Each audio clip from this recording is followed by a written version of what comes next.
See a little intro.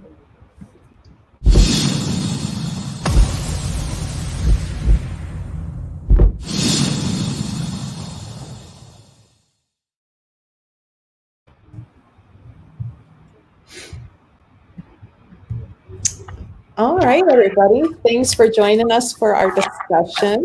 We have with us today, I'm going to go in the order that I see everybody's squares, so in no preferential order. Right. I have right below me Brittany of SynergySoul. Next to Brittany, I have James Flynn, or he goes by Jim a lot. Jim. And on the other side, which I forget, it's crooked. I have to point the wrong way. Over here is Hank, right? Right. It always gets me.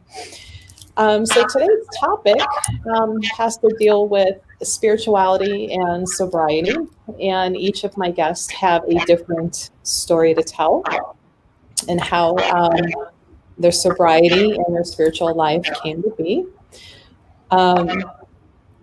Brittany Hunt, if you can back up a little bit more from the computer, we're getting a lot of feedback. Okay, let me know if that's better. I think a little bit. I don't hear myself coming back as much. Yep. Okay. So each one of my guests, they have a different story. I don't know if either one of you or any three of you would like to go first. Jim, I think yours is always like, of all the readers that have ever thought about writing a book, and I'm like, I would definitely read your book. Because, I mean, it's a great journey, but some of your stories are hilarious. And I love the one with the baseball and getting the TV broadcaster to do the, at the end. Oh, yeah. But if you could tell us a little bit about your journey and how, like, the sobriety and your spiritual work, like how they mesh, you know, how they came to be and how you are where you are now in your, not only your spirituality, but your sobriety. Yeah. So, and just talk away then, because that's a big one. So yeah, it is. Well, I guess when I look at my spiritual journey, I believed a lot of different things. So I was raised Catholic, and I'll be honest, and this is, if that works for you, fantastic, but it didn't work for me. And however, today one of my spirit guides is Mother Mary, so something worked, but I never really felt connected to Catholicism. And I got to say, once that I got out of the house, went off to school, I didn't go back to church for a very long time. And I also went through a period where I didn't believe that there was any, I believe in God. I believe there's a higher power, at least something, a great unseen force, sometimes we call it, a universe. But I didn't really believe in anything for a while. And that I also used a lot. I mean, I started drinking when I was 14. So, drinking, smoking pot, and doing various other things. And so I'm not sure how much of this always aligns, but I do got to say that I used for a very long time. But anyway, so I guess we'll just kind of talk about spiritual. So the first time I really started to believe in a higher power, I ended up in an Al-Anon group, actually, which did not get me sober. But I was with an alcoholic. And so for me, it was convenient to be able to point the finger at the alcoholic and say, see, I'm not that bad. And, so I could use and then have the benefit a bit of that 12-step program. Really adapted a pretty clear image of God. And I wasn't really using any of my stuff yet. I'd had some periods when I was, young, very, very young, 4 years old. I would see apparitions in our house. And my mother would be like, oh, no, you were dreaming, you had a fever, you didn't see anything. And I'd be like, oh, okay. So that doesn't get reinforced. It just starts to go away, right? You just think, okay, I was a little crazy and I won't pay attention to that anymore. And then when I was an adolescent, which was interesting because I was either smoking pot or drinking or doing something during that time of my life. I had a lot of premonition kinds of things happen. And that then kind of vanished. And I just stopped, because I didn't embrace it. And so I just kind of moved on, and as I got to be an older, adult, I left Al-Anon later. I was in a relationship. That person died, and so after like pretty much 5 years of being in that relationship and not really using much, I picked up drinking and drugging like it was my life. I mean, it was, I kept a job during the day, and at night I was a completely different person. I was in a rock band. I was doing what I needed to do, and living kind of this one minute I'd go in as a therapist and a clinical supervisor for a program, and literally leave that place, go home, start to party, and then had my little rock band. And during that time, I got to say I did have visits for the person who passed. His name was Zach, and I did get some visits from him. Very clear signs. I mean, I would get sense, and they were very distinct to him because he was sick and he had a lot. I was like, okay, why do you have to communicate to me with this particular scent? Because there was a scent that he had that when he was sick that was like, ew. And that was the one. And I'm like, okay, I know it's you because nothing else smells like that. And the other one was sometimes it would be cologne. And another time there was something that appeared kind of in the corner of my bedroom looking down. And so there were some visits there, but again, I didn't engage it because I kept using. There were some things I did when I was using, like I knew there was something there. And every once in a while I would pretend, quote unquote, pretend to be psychic. And I would do things, go up to people in bars and be like, hey, give me your watch. And let me tell you a little bit about yourself. And, 3 sheets to the wind. And sometimes I really connected. And I don't think I could do this work drinking. I just got to say that. I couldn't do it consistently if I were drinking. But I think what would happen is it would be more the beginning of the night and I would be relaxed. And so I'd be like, yeah, okay, yeah, give me your watch, and the one time I freaked I would freak myself out because I really didn't believe I had it, but I did. I thought I was just working I was just messing with people's heads, right, in my mind. And so, fast forward, and again, I don't know, do you really want to hear some stories of my, that would circle back around. I was going to say, I could go on and on. But Jim's stories are funny, and sometimes I'm conflicted about laughing at some of your stories because I know they come from a place, when a pretty low place, but they are at a point. I'm like, is it okay to laugh? I laugh. I mean, you got to look back and laugh at them. Yeah, because I was gonna ask Brittany. Now, Brittany, and you tell me your story. Some of your addiction habits started at a younger age as well, right? Yeah. It's funny because mine was probably around, I think I started drinking when I was 13 or 14. And I was never really big on alcohol. It was other drugs. And for me, it was the disconnect or the over feeling that I felt here already, that the drugs made me feel like, okay, I'm comfortable now, okay, I can ground in this reality, or I can feel comfortable. And at the time I didn't know that was happening to me. So I just kept going with it. Cocaine was my drug of choice, and it was very easy for me to concentrate and be aware in this 3D realm when I was on cocaine. So when I started to explore, and I was not raised with any spiritual background. My mom, I believe, is Catholic, but she didn't raise my brother and my sisters and I with anything, with any spiritual background, religious background, or anything.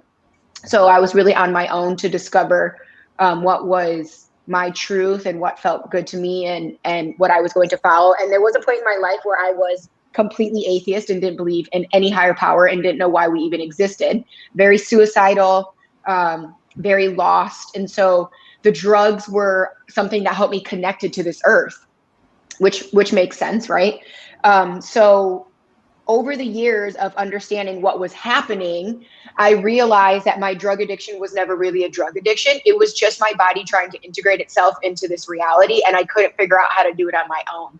So I started practicing yoga when I was about, I did it in high school, but consciously when I was about 17 or 18, I think 17. And the breath work and the connection to the higher power within myself is what drew me into stepping more into my spirituality. So I did drink for a while. I mean, I actually just quit drinking again. Why? Because I'm in my initiation to be a priest of Lukami. That's actually my taboo, which is funny. There's no more alcohol in my life. I'm over it. I'm not a big drinker anyway. So, but it's funny because I quit using everything for a while. I love cannabis. I think cannabis is a great medicine now.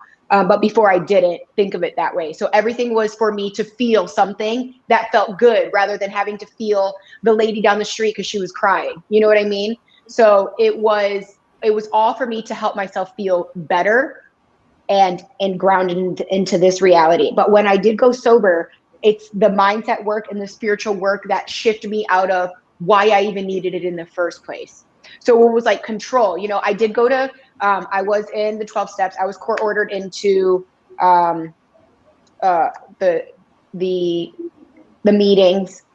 And I remember thinking to myself, we never actually heal the underlining aspect of why we're addicts in the first place. And that's why we stay in systems like that, right? Because we don't ever take care of what is actually going on inside of us that makes us want the things. So I really started doing the work behind that when I got completely sober for a couple of years.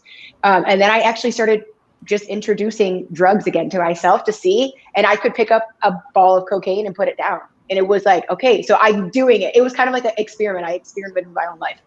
And so I was really looking at, again, how that my connection to this human 3D and the connection to whatever anybody wants to call it, God, universe, whatever, was my disconnect, why that was making me feel like I needed something besides myself. And that's really how I got to where I'm at right now. Now I'm into, I'm a practitioner of Santeria. I am a priest of Oya, soon to be. I have still finishing out my year. But I really started, that was my connection. I could always hear things, see things, feel things, and it was just too much for me as a kid. I didn't have anybody to direct me anywhere. I did not know that my aunt and my grandma and my great grandma were all mediums. I actually didn't find that out until my mid-20s. So I didn't have anybody to direct me to why I felt the way I did, or why I thought the things that I was feeling, or I didn't have that. So it was just me taking my own journey, which I have no regrets to that journey, because in studying myself and diving deeper into my spirituality, understanding that trial and error, failing and messing up is something that is the way that I learn, right? Whether you look at my human design or my astrology or my life path number or my cardology or my etaf for my priesthood, everything came down to, if I did not go through that, I wouldn't have found this space, Mm-hmm. Like, you have to appreciate how you get there and your realizations. Yeah. Now, Hank, your story. Yeah. Well, and just one thing on the past, they have a saying that you don't look at the past as a bad thing. It's really something that you start to use as an asset to help other people as you go on your awakened spiritual journey. But for me, growing up, I'm a natural intuitive, meaning that I just have always had an intuitive knack, and I never really understood why till years later. I've had a near-death experience during childbirth, and I believe that's why I was the way I was. But for me, I didn't really see things, I didn't hear things, I just knew things. It reminds me of the Game of Thrones guy, I drink and I know things, right? And for me, like going through high school and elementary school, it was more that because I was aware, I had these awarenesses of other people's projections and judgments and things about me that I was then identifying it as my own thought about me. And it created a lot of confusion, because you have all these things, and though it's not really you, it's in your head, and without anybody to tell you that you might have an awareness, it's not yours, it's for someone else. You identify all of it with your own stuff. And so as soon as I could legally drink, I began medicating immediately, and retired in 2008, fortunately. And basically, as I started to get sober and go through everything, I did a lot of work and started to recognize that, wow, all that stuff that I thought was mine really never was mine. And realizing that it was really a gift, that this awareness has such a potential to help people. And I found Reiki 1 through Master and spiritual insight training from Fellowships of the Spirit all within like the same 4 months. And I started going through that and went on a 2-year program to really get tools to start to utilize the gift in a much structured way. And then I started opening up to my ability to see and my ability to hear and my ability to feel, but all started with a clear knowing. And I think that's the one that sticks people the most, because all of us are empathic to some degree. Mm-hmm. And for those of us that are on the high end of the bell curve that are way more aware than most, without any context, you think that all that stuff's really yours, and it causes all kinds of chaos in your life. And that's kind of the overview of my journey of how I was impacted, why I medicated, and then finally shifted it and was able to get out of it. Can I add something to that, Hank? Because I want to say something about that and how you said that. And I think that also one of the reasons why we attack mental health, obviously mental health issues, to over-medicating is that exact thing. And if we could shift, if we could take that into westernized psychology or westernized mental health medicine, it would make such a difference, because I went through the same thing, and knowing like I said, like, why am I crying when I know this is not mine? But at first I did know that it wasn't mine, you know, where I'm like, oh, I remember actually laying in bed once and crying to my husband, and he was like, why are you crying? And I was like, because I can feel my best friend's husband is hurt. And I was like, I am so tired of feeling what other people are going through. I started really working on my spiritual hygiene, right? You know, cleansing my energy, protecting it daily, multiple times a day. But I think that's such an important point that you made that's missing from westernized mental health treatment, is because we all do have this some type of empath ability, that if we could take a step back and really recognize it, it could help us not go through the things, or not go through it, but compartmentalize and differentiate between those departments. Yeah, that was beautiful. Thank you. Yeah. And interestingly enough, in the tradition of shamanism that Melissa and I practice, they actually say that us in the North walk around with open navels. They have a concept of these energy centers called navels, which is different than chakras. And the navel is where you're wide open to bring things in. And they do a ceremony for the children to have that just be, just like a camera lens closing, have that be restricted, so they're not just wide open receiving all other people's thoughts, considerations, feelings, and all that. And in our culture, and in many cultures, there's no recognition of that whatsoever. Mm-hmm. We do nothing for children to prepare them to be in this world of this amazing awareness and consciousness, and you're just kind of going in blind. And it without any support, it can be very confusing for people, as in all of our cases, I'm sure it was. Yeah, that disconnect from any spiritual tradition or religion into our Westernized society is why we go through the things that we go through. Because if we could reconnect, just like if you would have asked me 3 years ago if I would be where I'm at in a tradition such as Santeria or Ifa, I would have said no. When I started really doing ancestor work and connecting with my ancestors even more, I was led here, you know, and now here I am, a priest of Oya, who is of the ancestors and do that work, right? And yeah, it just, that connection and the things that this tradition is giving me is what we are missing from a lot of what we give to this society. And doesn't have to just be this, it's whatever, like your practice of shamanism or whatever it is, it's what, if we could find that connection, it really saves us. Yeah, I can identify with both things that you've said as well.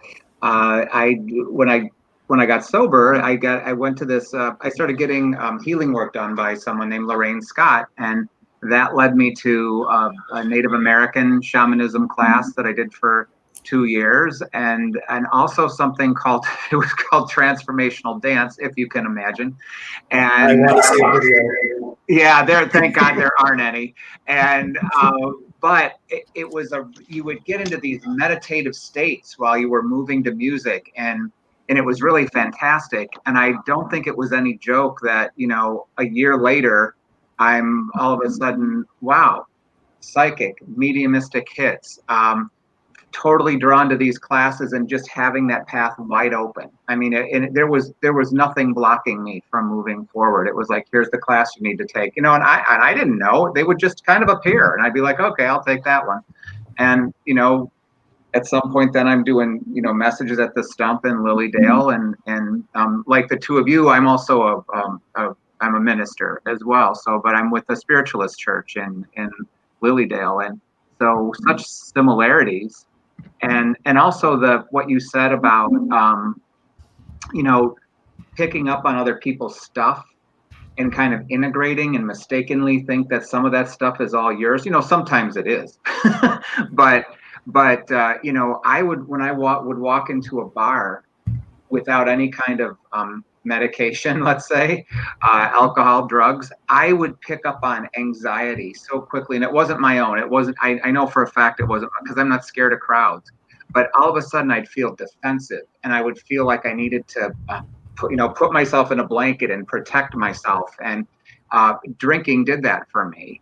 But then it also shut off my other abilities, but it all made sense later. I was like, I'm picking, in the bar, there's a lot of very unhappy people, and here's an empath walking into a bar. There's probably a joke there somewhere. And an empath walks into a bar, and it did. I don't get. I'm a little more protected today too. I do exercises to close myself off, not the same ones that you probably do, but similar. And I try to do energy medicine to keep myself just above board, and I think when you have that empathic ability, and everybody has the potential, that you have to guard yourself a bit. And one thing to add, I don't know if Melissa knows this about my story, but what really got me, because I got sober, and was probably a year after that I started really seeking things, and it was before I found Lilydale and all that. But my aunt took me to a psychic fair. And it was at the time where Goddess Sleep was further down on Lorraine Road, and Pat and Jim owned it at the time, and they would run another spot for their psychic fair because they wanted a larger space. And I went there, and my aunt bought me a Reiki session. And at the time I did a lot of irrigation work, and I had all this back pain, and just like, well, let me just try this, just do this and try it out and see what your impact was. And it was Cindy Summers who gave me the treatment, actually, because I know Jim knows Cindy. So just to throw that in there. And afterwards, my back felt completely fine. And it's like, oh my gosh, this is like magic. And then I go home and I get a phone call from Pat and Jim. I won the raffle, and I won this beautiful quartz crystal. And that was my introduction to my first metaphysical store. I had been to other ones, but if you're not sure where to start, a place like Goddess Elite, or a hub of consciousness and interconnectedness where they have classes and readers and things like that, that was really what started me to propel into looking for Reiki and going to Lilydale and all that. It was just from the openness to go to an event and just receive a single session, and that shifted my entire world. So thanks to Goddess Elite for being there. Yay! I want to add something too about alcohol. Speaking of protecting and cleansing ourselves and things of that nature, I remember always seeing something like, alcohol opens holes in your aura, right? And I'm like, oh, no, whatever. But in my tradition, when we are calling in spirits, you drink rum, right? And so for those who are extra sensitive, and those who are maybe, because everybody does have their niche in terms of what they are tapped into, those who are more sensitive to things attaching to them are the people who should be conscious of drinking alcohol and who you're around and what you're doing when you're doing that, because you could have things attaching to you. Like for me, right? In my tradition, and as I finish, I've just begun my year as my Yawo year into priesthood, and as I finish, I will continue not to drink. Why? Because it was brought up to my attention, which I already knew, that things attach to me like leeches all the time. No cemetery and cemeteries, no matter where I am. It's just, I'm very cautious about who I'm around, who I allow in my house, and it's already things that I intuitively knew, but it was confirmation, right? And so to know that and to have that clear is something for people to pay attention to. Is it's not just for you to, not have fun or not drink or whatever. It's because you're now allowing things to attach to you that is detrimental to your energy and your growth and your mental health and your physical health and your spiritual health. And it can make a world of a difference. Yeah, I saw, and then you were talking about too, some of the, what was that moment? And I went to Lilydale. I went to it was Peggy Romito. I don't know if you've heard of her, but she was the one who said you need to do something with what this is, because she did a demo on a Friday, and then Saturday I went to these classes, and I was getting these hits, and this is about 4 years in with no alcohol, no drugs. And it was interesting. And I got done. I said, well, what do I do with this? This is really kind of cool. I didn't expect to be this good. And she said, oh, you got to build on this. So then I went to Fellowship of the Spirit for that spiritual insight training. And I just kind of walked away from that. Oh, I'm so sorry. With the idea that, you got to practice. And I did the same thing, Hank. I went to a lot of different groups so that I could get connected and so that I could practice. And I hear Brittany doing that too, that you're involved in a group that helps and enhances that.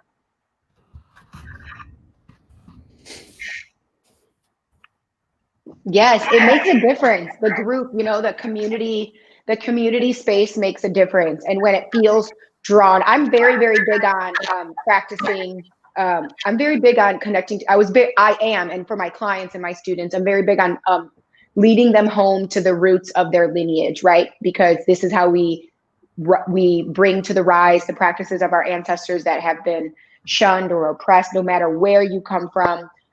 Because everything, in the westernized world, it's like woo-woo or, oh, that's crazy. But really, that's how we all got here, is through those practices. So I do a lot of ancestral work. I lead excuse me, a lot of my clients back to working with their ancestors and finding that community or group that really feels aligned with their lineage and their truth and their power. And that will make a difference. When you feel comfortable and you feel in a safe space, it makes a difference for you really taking those steps that may have been scary outside of that, or down to sobriety or spirituality or whatever, It's just really feeling that connection to the community and being in a safe space, and knowing also the work that you're doing is bringing back practices that have been pushed to the side for a very long time. Yeah, and I think we get that. Like I run a development circle, and I think the reason that we have so many people that are like a core group at this point is because that's how they feel. They feel like this is a safe place. This is a place where I can expand. I'm not going to be judged. And that's, of course, what I tell people, the newcomers, when they come in. This is a place for you to practice. No one's going to judge you. No one's going to think you're crazy. When you start talking about some of the empath stuff and how that's a pull on you, we all get it. And so, yeah, that group, that support is it's just so important. The other thing I wanted to build off of is Brittany talked about ancestors and not knowing, and I was kind of the same way. I kind of was the one in the family who came out as the medium, and come to find my mother had been seeing spirit all the time. She just was scared of it, so she wanted to push that down on everyone else. And when my cousins found out, and they came to one of my demos. What does the one cousin say? She goes, "Oh, I knew somebody would get the gift." And I'm like, what are you talking about? And she was like, "Oh," then she starts telling me, "Oh, your great grandmother, she was a spiritualist." And sure enough, I find this book from like 1898 or something, and it was kind of her Bible. It was this book on spiritualism. And I'm like, well, why didn't I know this growing up? I mean, it was like they wanted to somehow insulate me from this growing up. And it was very odd when my cousin was so forthcoming about, we're so happy. And I'm like, well, no one's ever said that before. I mean, so yeah, but that ancestry is, I think it does serve us to know. I remember slapping my knee at that. My great grandma does not leave her house. She lived on the east side. She doesn't leave her house. And I remember one time her coming to my house and saying, "How do you know all these things about the Bible? I've never read the Bible." She said, "How do you know these things about the Bible?" I said, "Ma, I'm a psychic and I'm a psychic medium. And so I talk to spirit, and I talk to spirits." And she was like, "Oh yeah, me too. I was born in a veil." And I'm like, it took how long for you to tell me that? My entire life. And then my aunt just moved to Atlanta And I didn't really have a relationship with that side of the family for my whole life because I wasn't close with my dad. But it was just funny to be like, okay, now I know why I am the way that I am. And it makes me a little less, a lot less like wondering or, you know, like who else is like this? Because when they all said that, and it's all the women, right? Me, my dad's sister, my dad's mom, and my great grandma in that lineage. And I'm like, okay, this answers a lot of questions to why I felt so lost for my life. But it makes sense too, because I did not have a connection with them when I was younger. And recently when I was in Atlanta for my initiation, I was talking to my aunt and she was saying, you know, if I would have got a hold of you, she knew, she was like, I knew when you were born, and even more when around you were 2, that you had the same gifts as us, but we didn't see you for a while. So I wasn't there to be able to guide you, you know. And then I went on off my teenage tangent. So I wasn't really listening to anybody, but it was just really funny when I was like, okay, confirmation of why I've felt this way my entire life. Now, as you guys are working and you're out, do you find that because you've gone on the journey that you have, that certain types of clients maybe come to you more often, or they'll say like, I don't know why, but I feel like I'm drawn, and it makes it easier to work with them because you have an understanding of how and why they are in that place on their path? Because I know, like, I hear it a lot with customers in the store. You know, that's what kind of made me think that maybe this would be a good topic to talk about. But do you find that you have certain clients that just feel more comfortable with you versus maybe some, you know, going to a different type of reader or practitioner because there's like this understanding maybe?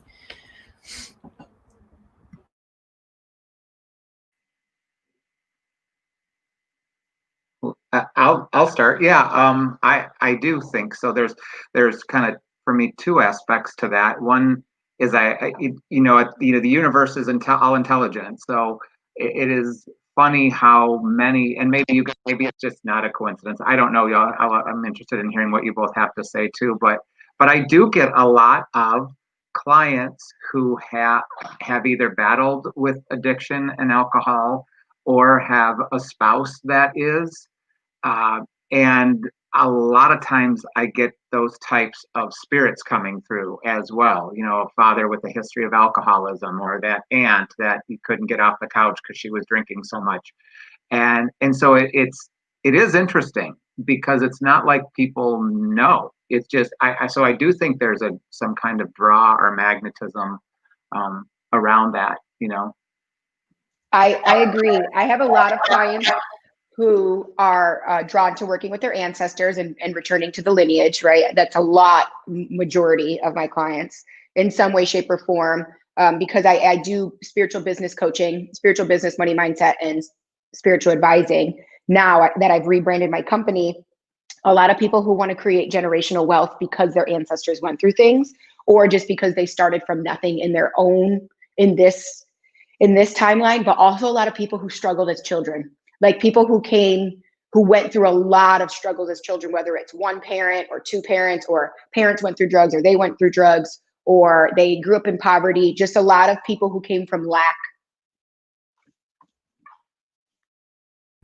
And the same thing for me, like a lot of my clients do end up having a lot of the same wounds, not just with alcoholism, but with things from childhood that really stuck me. And then I'm working with the client, and it's almost like as soon as I sit down with them, I can feel that same vibration impact from their childhood as my own. And it just, I think that they just intuitively know somehow that you stood up for some reason and that you have the medicine for them.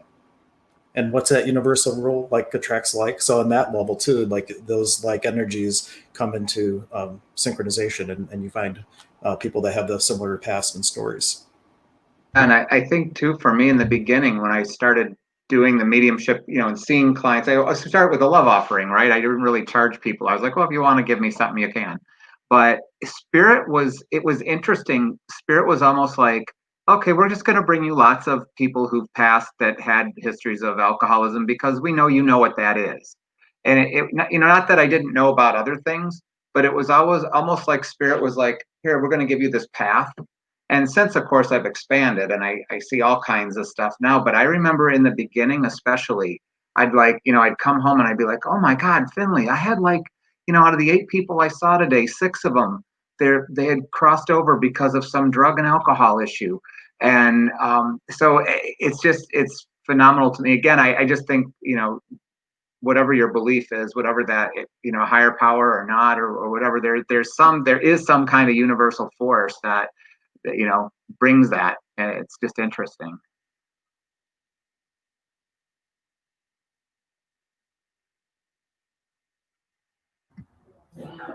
Oh, I had to remember to unmute myself. Just listening to stories. Now, do you find when you're working with the clients, and I think Hank, and maybe you as well, Brittany, like in some of the traditions, like you run into like the cause spirits, and that they're kind of, sometimes hanging on to the client and kind of kicking up some of that old addiction feeling. Do you find that you're running into those type of beings with your clients that are kind of perpetuating, that state that they're in, where they feel like even though they're trying to get clean and sober, but they keep feeling that they're drawn back, and it's because there's this, invisible dead person kind of trying to relive through or kind of exacerbating the problem? Yeah, absolutely. And for people who don't know what a cause spirit is, it's like someone that passes, or it could even be a reinforced echo of consciousness that really likes the same things that that person likes. So if they were a drinker, then they hang around people that were drinking. And then it's not like they have reign over your will or anything like that, but they might like egg you on to do things because they really liked how it felt when they did that, and they're close to the body. So they get to re-experience that in some ways. Even though they're in spirit because they're hanging around people. And that's one of the first things I do with clients is do some sort of clearing and cleansing, because we want all that influence to be not present during the healing session. So I like to take care of that up front. So then we're working with the person and not having them be influenced throughout the healing experience.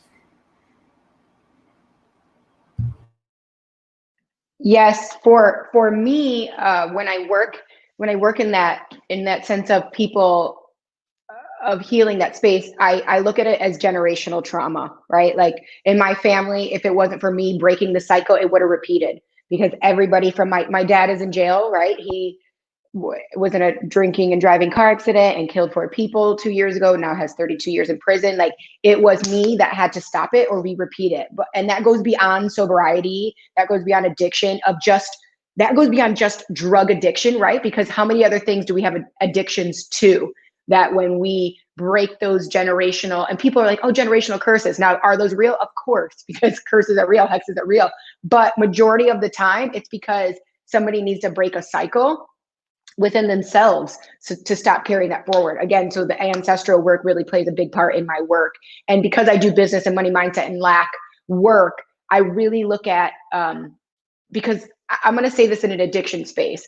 People have like an addiction to work, or addiction to why they think money is evil, or they have addiction to money, or things like that nature. So when I'm talking to people about lack, I'm asking them, who in your family was like this, or where did you learn these things? Because we're just passing it down, And so whether it's a karmic contract that you had to live out to clear that cycle, or it's something that you're generationally clearing, yeah, it's really important to dive into that. Now, Hank, what advice would you give somebody who's maybe listening in, who is in some sort of addiction, and they know that there's some sort of spiritual work that maybe needs to be addressed and they're kind of avoiding it? Like, what would be your advice for them to kind of step into that and like have the confidence to do it? Well, really being in the question, when I had my addiction, I knew for a very long time before I got any sort of help that I had an issue.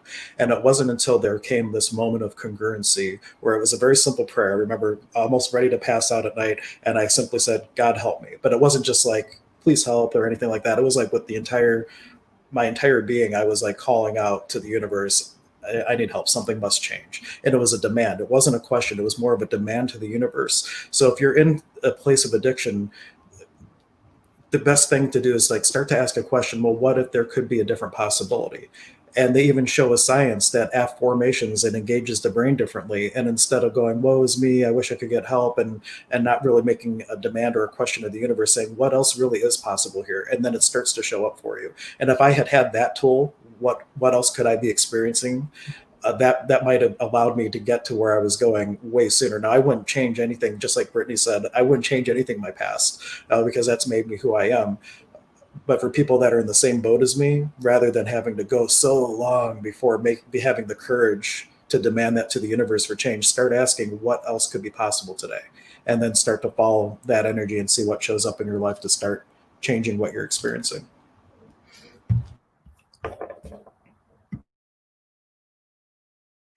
Yeah, when I hear that too, I do. I mean, I've been in AA for 18 years, and there's a saying. It says we do not regret the past nor wish to shut the door on it, and it's for that exact reason. It's made us who we are. It's given us insight. It's, I'm happy with who I am today. I just had to go through some culmination, to get there, and I liked what Brittany was saying about the addictions, and it made me think of, because one of the things you said was it's not just drugs and alcohol. You can be addicted to anything, and for me, that addiction, so I could be addicted to Facebook on certain days of the week, right, where you put something in there, and then the fighting starts, and then all of a sudden you're sucked in, and then you're posting this thing, or you're loving that people like your picture. Those algorithms are written for you to be sucked in like that. And they're written for the addictive parts of the brain. But even that, I notice, pulls me from a spiritual place. It's for me, you're taking a step toward that spirituality, or you're taking a step away from it. And those types of things cause me to step away. And even so, anything, if I overdo it, sugar, cake, pie, cookies, I'm going to feel like crap the next day. And then I'm going to feel a little off when I'm trying to do my work with people. So, I've loved this conversation. I wish more people were hearing it. I love it too. I think this is so great. I'm so honored to be here. So there was a comment on one of the other pages, and Sandra was wanting to know, besides drug and alcohol addiction, what other addictions have you been able to help your clients with? So if any of you, I would like to go the addiction to I can't, because that's an addiction. It is.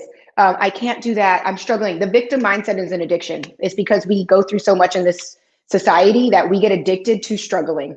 The struggle bus, I call it. Like we got to get off that struggle bus. It is addiction. It's easier to say I can't do it than it is to do it. And so that's a big, big, big part of my work, is breaking people out of that. I don't care what it is that you say you can't do. You really can, if we just shift our mindset out of struggle, because a lot of my clients do come from lack mindset or poverty, or from growing up on welfare, or just one parent. Again, it's that struggle. So we get really, really comfortable in struggling. And that right there is an addiction in itself.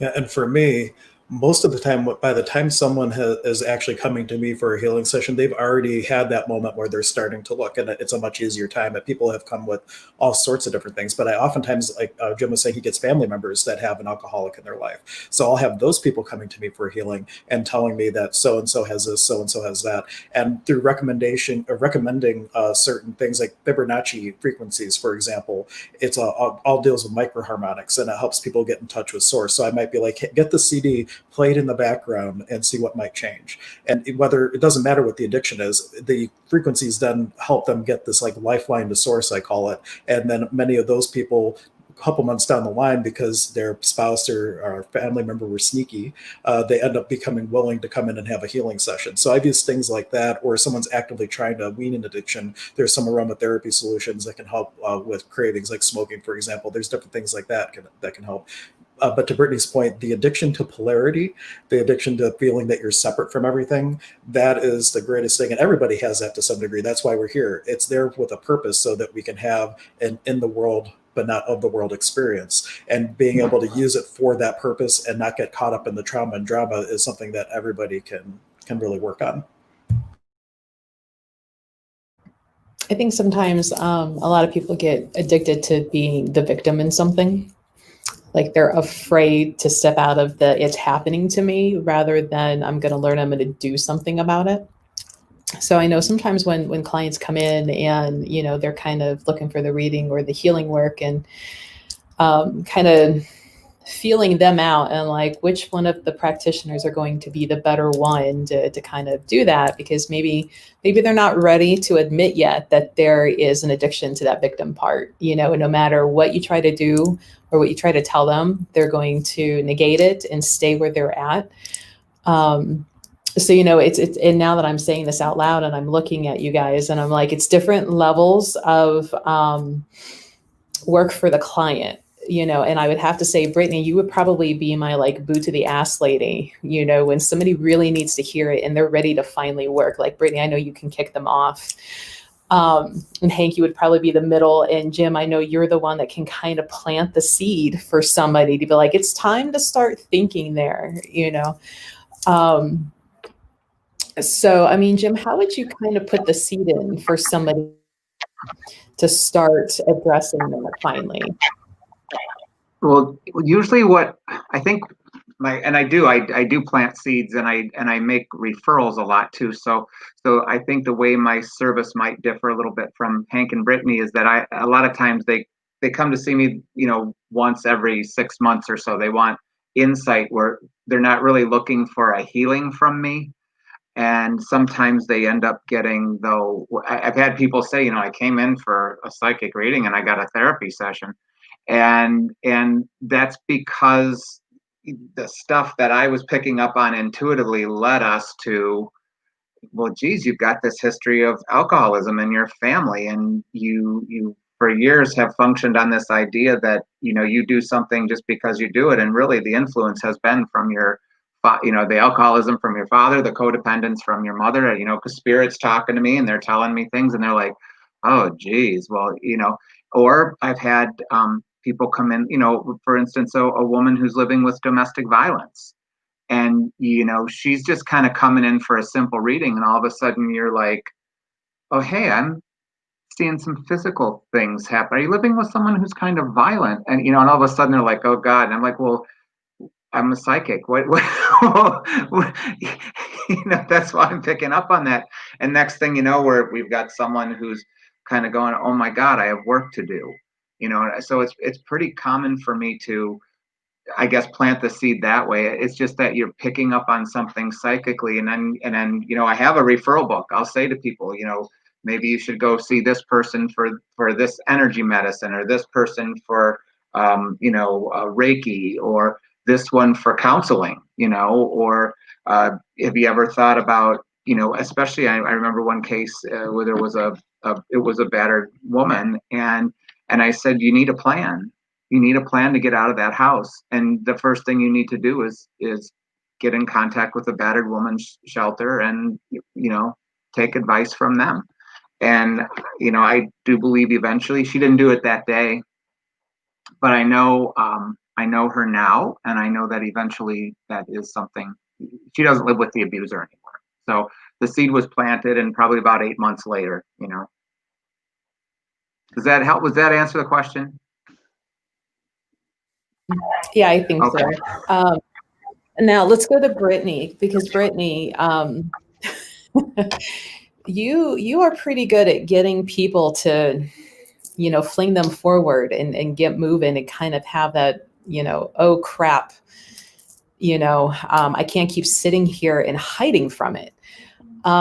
How do you know when to pull the trigger for somebody to get them to kind of come out of that victim space and finally step into that confident, like, okay, this sucks, but I'm going to change it? That is exactly me, Melissa. You know, my Aries sun, Sag rising, fire all the way. Yeah, I really read. I mean, obviously, I read everybody's energy, so there's that. When it comes to it, and I know who can handle it and who can't, right? Because I do have my Mercury's in Taurus, and I'm a child of Oya. If you know anything about the Orisha, it's the storms, it's the winds of change, it's a tornado. So it's not like we're not sitting here anymore. We're not going to complain. We don't do that. I don't make excuses, you know, and I'm very blunt about those things because that's not how we change. So I will read it. When I have clients come to me, I can tell if they're ready for that or not, and I won't work with them if they're not. Why? Because it's like trying to throw things at a brick wall, you know. So yes, I am it's funny that you said that too, because I just had a client message me like, I hear you in my head being like, come on, come on, come on. And that's all, most of my clients will say that. They'll be like, I can hear your voice in my head say, don't sit there and complain about that, or don't make excuses for that, because that's the energy. That's the energy that I carry most in my work and in my being. And again, if you've read anything in my chart or my life path number 8 or 8 of Diamonds cardology, it's the inspiration, it's the motivator, because I have gone through everything from drug addiction to rape to not having my dad to, you know, all of the things, right? And so I have no excuses. There's no excuses that you can make that are relevant to you not being able to change something. You can change something always. And having gone through all those things and only being 31 right now, from mental health issues, suicide, to now building a multiple 6-figure business. And that's also why I got into business, because I'm like, if I can do this, and I was in bankrupt, you know, like, you can do it, right? So that's a big part of my work and my truth and what I project as a projector in human design is everybody can do the things if you could just light that fire into your butt, you can do it. You can do it. So that's, you know, I'm the hyper little Aries over here, always lighting fires under people's butts. But I have a Cancer moon, so I can nurture you at the same time. I just don't want your excuses. And that was always funny to me. I'm like, yep, I understand it. All right, now Hank, you are in the middle, and sometimes it's interesting and fun to watch you go back and forth with people. You do a little more than just planting the seed, but you know, I've seen you kind of like pull back and you're like, yep, nope, I'm not the one for you. So, you know, how are you deciding back and forth which way you're going to go with people? And when you know to finally pull the trigger on somebody and, you know, it's like, quit sitting there complaining about it and do something. Yeah. Well, typically when I see someone, I let them indulge in their story one time, get it out. But then if it comes again that it's just going back in the same excuse over and over again, I'm like, well, that's great. Why don't you come back when you're actually ready to have a different possibility? Because I don't want to reinforce your current trauma and drama. And that's what happens if we continue to tell the same story over and over and over again. We're allowing them to reinforce the cement that's kind of keeping them in place. And instead, say it once so we get the energy of it, and now let's work to create a different possibility. But if they just want to indulge in the trauma, then there's a lot of other people out there that that might be more appropriate for that than me. We even, you know, in the soul retrieval work, you know, and I loved it when our teacher was like, you know, let them only tell you the age they were, where it happened, and the quickest, shortest possible, like car wreck. You know, I was 27, and then don't let them keep going into the trauma over, because it just keeps perpetuating. Right. And it's whenever I put on my mask, and I tell people it's usually my Walmart mask, but I've been wearing it more in the store, and it says, shh, nobody cares. Because a lot of people come in and they just want to dump and dump and dump and dump like every wrong thing going. And I'm like, that's all you're doing is constantly living in that. And, you know, are you ready to step out of it? And one thing too is when they go through like that first time, I use a lot of tools from Access Consciousness. So they may be telling their story, but while they're doing it, you have a dialogue and you're actually unwinding the stuff that as they're going. And that's why it's good to do it once, but you do it in a facilitative way and not just, I want to hear your story way. It's a whole different thing. One's a very productive way and one's goes the other way. Right. With purpose, not just an indulgent, like, ooh, tell me the next story. I'm with you on that, Melissa, because when I do shadow work with people, I'm big on shadow work, obviously. I work in the underworld often. But when I do shadow work, it's to acknowledge, to pivot. That's what I tell people.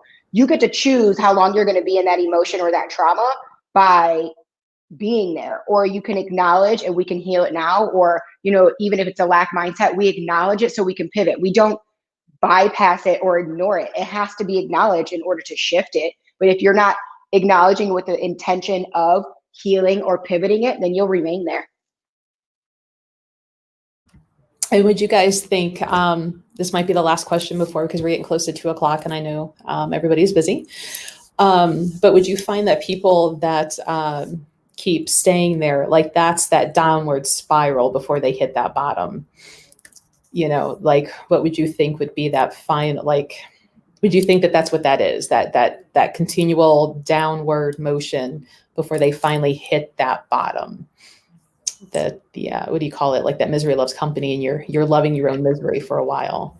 I want to say something about that. I think people are waiting for themselves to hit a bottom so that they have a reason to grow sometimes, you know, because I've recognized that even in myself, I'm like, I'm not going to do that until I hit the worst, you know, but what is the worst going to look like? Right. And so again, that's an addiction. It's addiction to, I'm going to stay here until it gets so bad that I have no choice but to change it. But then are you really going to change it when you get there? Or are you going to keep saying, I'm going to stay here until it gets worse? You know, I have a friend right now who, it's crazy. I had a dream of him, I had a dream of him last Friday. And then normally when I have dreams of people that I haven't seen in a while, okay, it's something for them. But I then dreamt of him during my nap. And I was like, okay, now I need to find him because this is, you know, he's calling out for me. He was overdosing in my second dream. He was overdosing, not in my dream, but while I was having that dream. And so when I finally found him, I said to him, I said, you know, the whole purpose was he was tired. He built it like $1 million business and then got tired. So relapsed so he could take a break. And I was like, why did it take you to get to that to make a change? Like, we have to stop doing that as humans, waiting till we hit rock bottom to make changes. It's acknowledging it and knowing if we could just step over that. And that's the biggest thing for people, is that wall. It's, I have to do something to make that change. It's easier to just fall off the wall. One thing that you said that I want to bring to people's awareness is the question why is a victim question. When you ask the universe, why is this showing up in my life? The universe gives you another experience of it showing up in your life. And so it is a question that puts people on that downward spiral. So I would encourage everyone to shift from the why to what else is possible, or what would it take to have a different possibility in my life? Any question like that. But the why question specifically is just like astrology is cycles, is going to create a potentially another cycle of the same experience until we finally get to the place where instead of asking why, we say we have to change now. Something needs to change. And it's in that demand that things start to progress, and we can start shifting anytime. We don't have to get to the bottom, but people sometimes just don't have the tools to know that. They don't, yeah, I agree. Like, they don't have the tools and they don't have the awareness. Like, it's amazing how people will get into patterns where they do the same thing over and over, right? And so I think it's really funny when you say, you know, to somebody, you know, the definition of insanity, doing the same thing over and over and expecting different results. And, you know, sometimes you just say that and they're like, oh, you know, or just, you know, well, if you always do what you always did, you're going to always get what you always got, you know, because this is what you're calling in. This is the pattern that you've created for yourself. And it's the pattern that you attracted from the universe, because they're saying, oh, okay, I'll help you with that pattern. And, so again, I guess if you would look at me as the seed planter, that's kind of what comes up for me sometimes. You know, you got someone coming in and they're asking about relationships, and psychically you're just getting this sense of, okay, you're in this current. Wait a minute, would you say that a lot of your boyfriends have been like this one? Oh yeah. You know, so right away I'm like, oh boy, we could really go into a counseling session here. So again, you plant the seeds and then you refer out. I will say though that some people do come to me for the spiritual guidance piece as well. So I do get repeats for that. But if I really feel it's a therapy kind of issue or something that, you know, it sounds like more like Hank or Brittany would do through a healing type of thing or motivational coaching, I would definitely refer out. And now I have another resource. I didn't know what Brittany did. So now I have another resource. I love referral. I love resources too. Also, I love being able to be like, this would be better for you over here, because it was something that I learned. One of the team members that are on SynergySoul team, she's studying human design, and she told me about, I have like a 3-5. I don't know what that all means. I'm just learning it, but a 3-5 is a projector, which means people will come to me if I don't set enough boundaries. People will come to me and think I can save them. And I'm like, I don't have the answers to all of it. You know, like I have the answers, but that's not what I do. So let me send it. So I think that's beautiful. I have to add it. I have add all of you to my list, because there's something for everybody, and not all of us can do everything.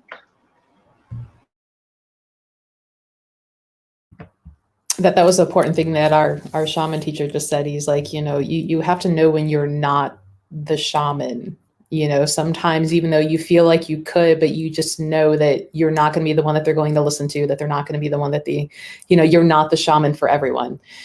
And you have to be okay and have that confidence to be able to, like, what, you're best suited for, so-and-so, or trying this first. And that's okay. But since we are almost at the end of the hour, why don't we take a couple minutes, and we'll start with Hank. How would you like people to be able to find you, Hank, to come to you and for reading or, assistance of some sort? And I was going to have this up on the screen for everybody, but my browser is not playing nice with me today. Oh. So, well, I know that for Jim and myself, we're both on the Goddess Elite page, which is all brand new website, and all of our links are there for when we'll be at the store. But my office is literally next door to Goddess Elite as well. And if you just take my name, which I know it's not there because our display names aren't showing in this mode, but it's hanksetala.com, HANKSETALA.com. And I do work virtually, so it doesn't matter where you're at, or you can also come in person. So whatever the case is, you can find me that way. And just to mention too, I have sent so many people to Jim, and then when they come back, they're like, thank you so much. That was exactly what we needed. And it's just I love how we have this community that is so willing to share with one another. Like, we really have the spirit of cooperating and collaborating with one another versus, oh my gosh, if I send this person to Jim, I'm going to lose them. There's not enough people to go around. And I just really love that we have that community, especially through Goddess Elite. Yeah, Jim. Yeah. So for me, what Hank said, because I'm also on that page with the links, and you can schedule to see me at Goddess Elite. I also have an office space in Lakewood that I share with Cindy Summer, actually. And I'm not there as much, though. I have a full-time job at full 40 hours where I do something else. So it's harder for me to maintain office space on a regular basis. So I part-time with her, and then I read at Goddess Elite. And you can contact me through James G. Flynn, JGMFLY at gmail.com. Or I also have a jamesgflynn.com website that'll give you contact information. And best way is through email, because and it does take me a couple days sometimes if I'm caught up in my other no, not Flynn, just JGM Fly. Fly. Okay. No, yeah, Fly guy, no ends. Going on the thing there speaking of on the fly, going on the fly. There you go. That's it. Yeah, best way to get a hold of me. You can find me. My biggest platform is Instagram, and it's at SynergySoul _. I do lots of things on there. Also, my email is info@synergysoul.org. We are still working. I'm procrastinating on rebuilding my website, and my one team member is trying to get on my butt. So hopefully that will be finished soon. But SynergySoul _ Instagram and info@synergysoul.org are the two main ways to get a hold of me. All right. Well, I appreciate you guys taking time out of your Saturday to have this conversation. Been getting little private messages through Messenger that everybody's enjoying. So maybe we'll see about doing this again if we have other questions. But thanks for joining, and thanks everybody for commenting and sending in comments and suggestions. We really enjoy doing this, and everybody have a great Saturday. We hope to see you. Thank you, Melissa. Thank you, guys. Thank you. It's nice meeting you. Bye-bye. See you later. Bye.